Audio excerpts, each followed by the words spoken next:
QNT meets Japan's BOJ net. The backbone of the country, the real-time gross settlement system, is now being connected to distributed ledger infrastructure through Quant's overledger with Dentsu Soken. It's from X-Finance Bull. Definitely give him a follow.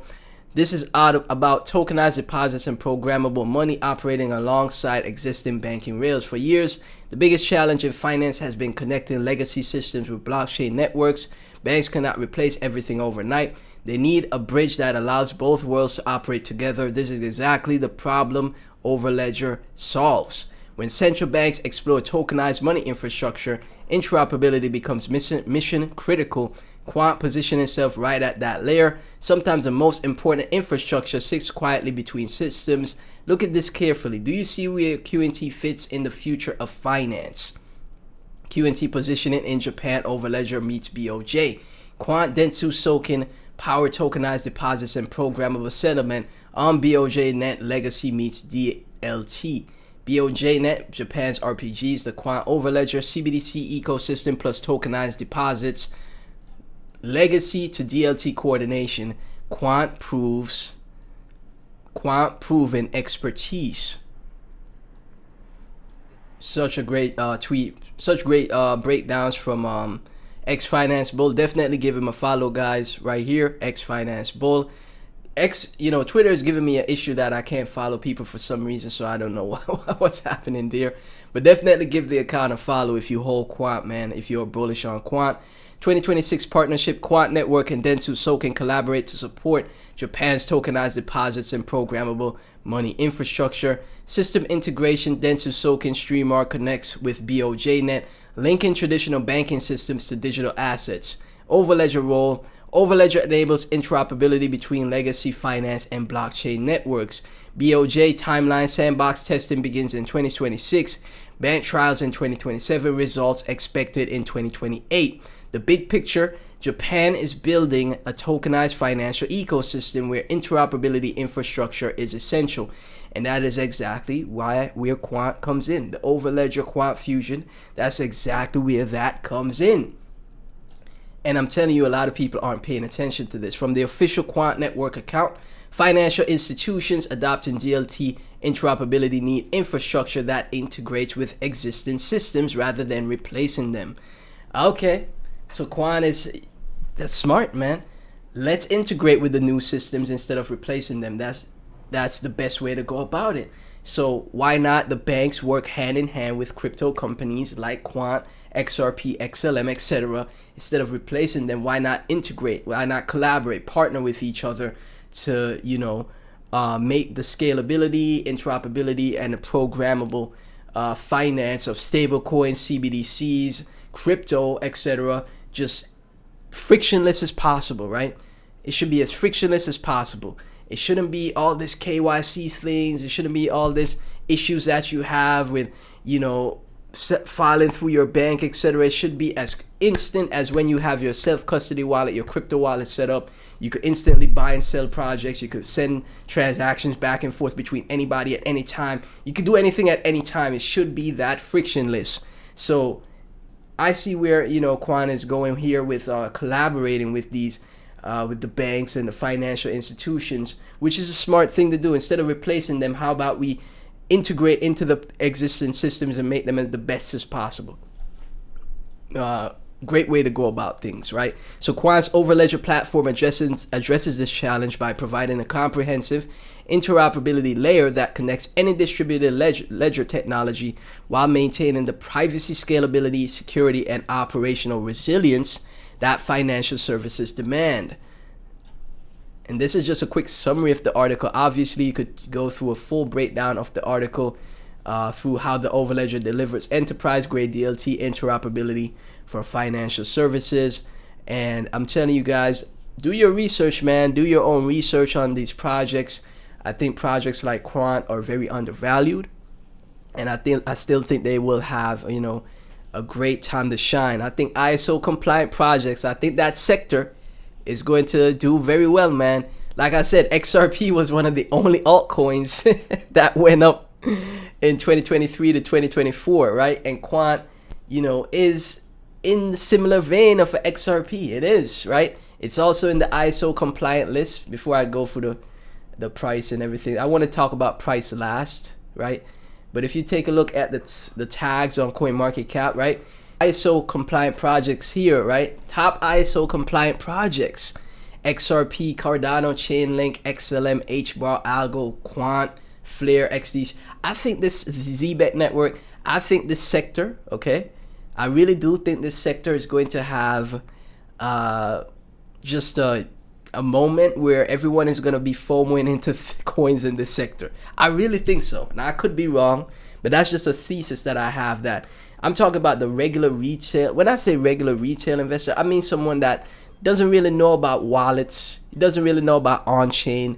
They don't know how to swap in like Uniswap or Aerodrome or Jupiter. They don't know how to use the XRP ledger. They just buy XRP and hold it. They never actually use the XRP ledger, right? Those are the people that I'm talking about. I talk about the Uber drivers, the landscapers, the people, there's just the regular people, man. They don't have a lot of time for crypto. They just know Bitcoin, Ethereum, XRP, Cardano, right? That's what they know. And I think this sector is going to have a massive influx of that type of investor. I think they're going to, this sector right here is going to be massive, the ISO compliant sector. That's just my thesis though, right? So here we have from All In Quant Network at $66 is criminal, right? Great accumulation though. One of the only coins that has this strong chart. The chart is so strong. Tokenizer, since day one, Quant has looked more like an inside job from the UK. Gilbert's background alone shows this. But looking at the progress over the past few years, and the picture becomes even more clear. Quant's been at every part of the UK's progression towards enterprise DLT since day one, from alignment on ISO TC 307 standardization to all that we're seeing now with GBTT, UK RLL, SyncLab, Rosalind, and more. These have all been critical pieces of UK's advancements, and it's not coincident that Quant is involved in every step of the way. This was all intentionally planned very early on. What we're seeing now is just years of progress gradually beginning to come to light. I agree with Tokenizer here, man. UK Finance, UK GBTD initiative, following the success of UK RLN Finance, UK Liability Network, Regulated Liability Network, I should say. Regulated Liability Network, Quant Network serves as an orchestration layer to UK Finance, EY's Regulated Liability Network. RTG's GS renewal after Bank of England and Bank of France testing Project Meridian FX. The Bank of England had renews their RTGs fit with Legacy. Project Rosalind, Quant serves as an API layer to connect all parties in the Bank of England. To SyncLab, which we recently covered, Bank of England has set up a synchronization lab with DLT operation. Quant serving in two key areas of the experiment. BSI, ISO TC 307 alignment. British Standard Institute is UK's national standards body and have long been aligned directly with adopting and pushing ISO TC 307 frameworks. UK GBTD initiative, following the success of UK RLN, UK Finance GBTD is a continuation of the initiative with Quant once again at the center, orchestrating the internal operations, right? Again, man, massive stuff, man. Keys QNT. I've been buying QNT the last 2 to 3 months, like my life depends on it. Saving some more money so I will be rewarded later on. Cheaper prices don't last forever, especially with the market cap under 1 billion. Things can heat up quickly, be different. Now, like I said, guys, nothing I say is financial advice. Nothing is guaranteed, but I just think this sector here, ISO compliant sector, is going to be very undervalued. People aren't paying attention. These are the like come on, man, like just look at XRP, man. When XRP continues to do well, because it's clearly going to continue to do well, people are going to speculate on things that are undervalued that also, not necessarily do the same thing as XRP, but fall in line with, or in the lane of, or it rival, or has some type of competition, friendly competition to what XRP is accomplishing in, institutional, traditional finance, right?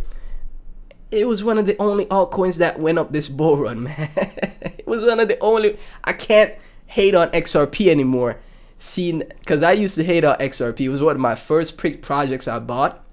It was the first project I bought in crypto. And then I went to trade all kinds of different things after that, learned as much as I could. But after what it did this bull run, man, one of the only coins that made like a 8x move from the previous low, from like what, 31 cents all the way up to $3.27. That was a 10x move. If you bought this exact bottom here in 2022, if you bought the exact bottom, right? So a 6x to 10x move if you bought XRP's bottom. It was one of the only altcoins to make a 6x to 10x move, man. So you can't fade it. And I think the ISO compliant projects will again be just as successful. So Quant right now sitting at $65, $65.56. Overall macro having a nice bounce here, just under 800 mil market cap for Quant. Targets remain the same, price predictions remain the same, long-term growth potential remains the same. Obviously, nothing I say is financial advice. Nothing I say is guaranteed.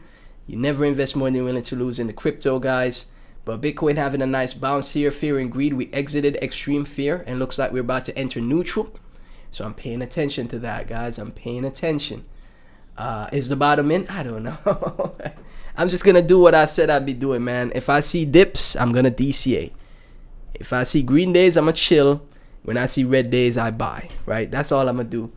And just patiently do that until the next alt season, the next bull run begins. So, as always, none of this is financial advice. Thank you so much for tuning in. Like, comment, subscribe, hit the notification bell. Join my Discord, follow me on X, and subscribe to my Clips channel. Really helps if you support those channel, guys. It really does help. So, once again, thanks, and I'll catch you in the